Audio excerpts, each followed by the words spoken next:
The universe appears to be 13.8 billion years old. Earth is like 4.5 billion years old. In another 500 million years or so, the sun will expand and probably evaporate the oceans and make life impossible on Earth, which means that if it had taken consciousness 10% longer to evolve, it would never have evolved at all. Just 10% longer. And I wonder how many dead one-planet civilizations there are out there in the cosmos that never made it to the other planet and ultimately extinguished themselves or were destroyed by external factors. Probably a few.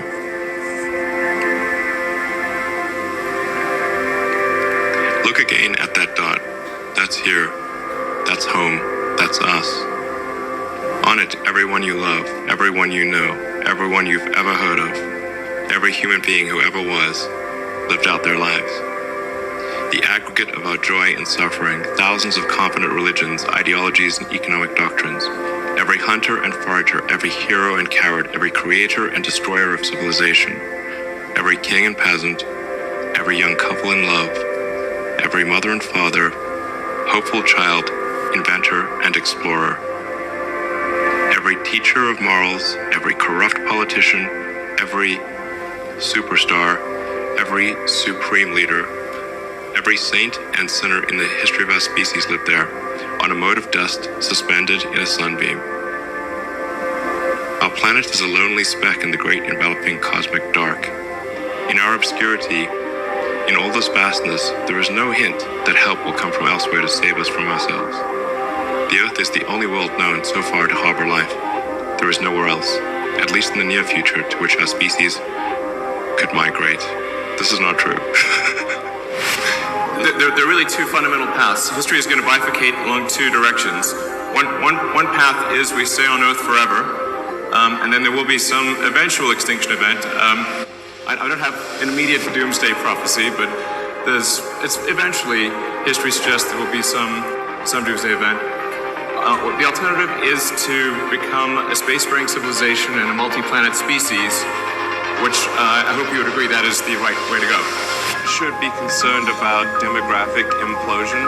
So if you look at countries like Japan, most of Europe, China, and you look at the birth rates in a lot of those places is only at about half of the sustaining rate. When you have an inverted demographic pyramid, so if you look at the pyramid, you've got age variation, 60-year-olds, 50-year-olds, 40-year-olds, 20-year-olds, like sort of a demographic pyramid. Right.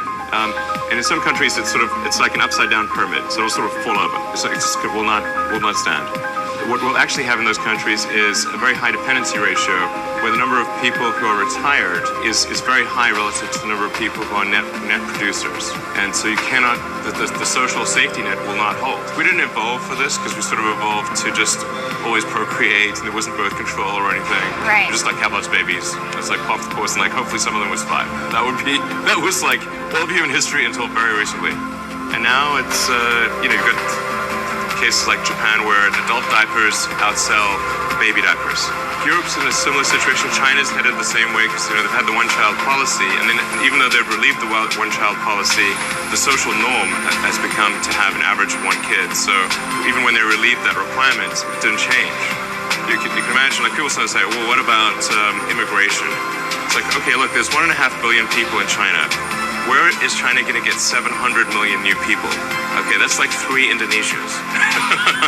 It's like, it doesn't work. And the full gravity of this is not well understood, but will become a severe issue in the next few decades. So civilization here on Earth could end with a bang or a whimper.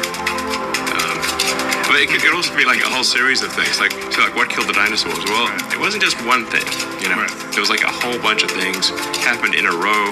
If they could have taken any one of those things, they had like 3 things happen, and no dinosaurs. If the species is going to survive, we kind of have to escape. It's mostly about the species. I mean, there have been some real doozies of massive meteors and super volcanoes and continents moved all over the place, and Earth's been a snowball and super hot.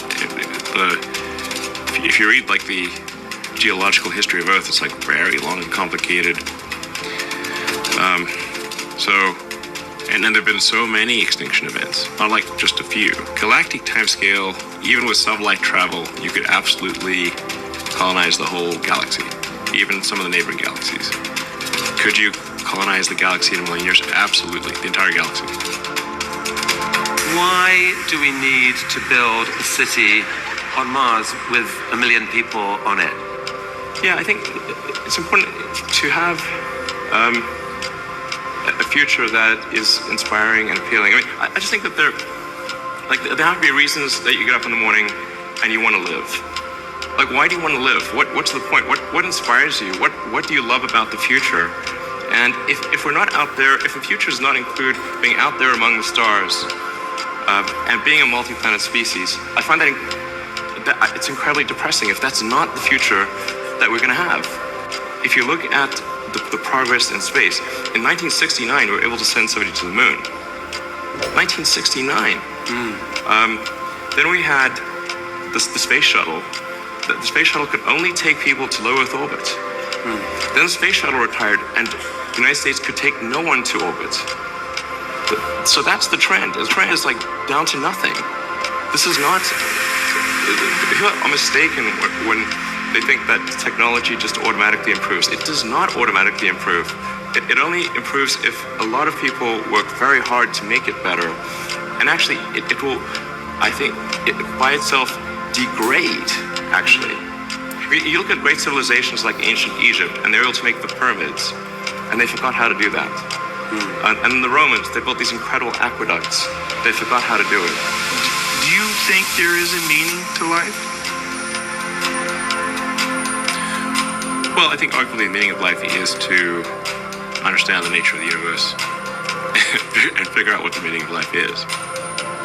So, like I said, I think we don't quite know the right question to ask.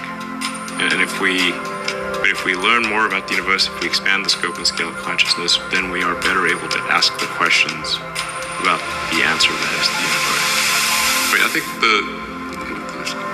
being a multi-planet species and being out there among the stars is important for the long-term survival of humanity. And that's one reason, kind of like life insurance for life collectively, life as we know it. But then the part that I find personally most motivating is that it creates a sense of adventure, and it makes people excited about the future. And if you consider two futures, one where we are forever confined to Earth until eventually something terrible happens, or another future where we are out there on many planets, maybe even going beyond the solar system, I think that second version is incredibly exciting and inspiring, and there need to be reasons to get up in the morning. You know, life can't just be about solving problems. Otherwise, what's the point? The value of beauty and inspiration is very much underrated, no question. But I want to be clear. I'm not trying to be anyone's savior. That is not the. I'm just trying to think about the future and not be sad.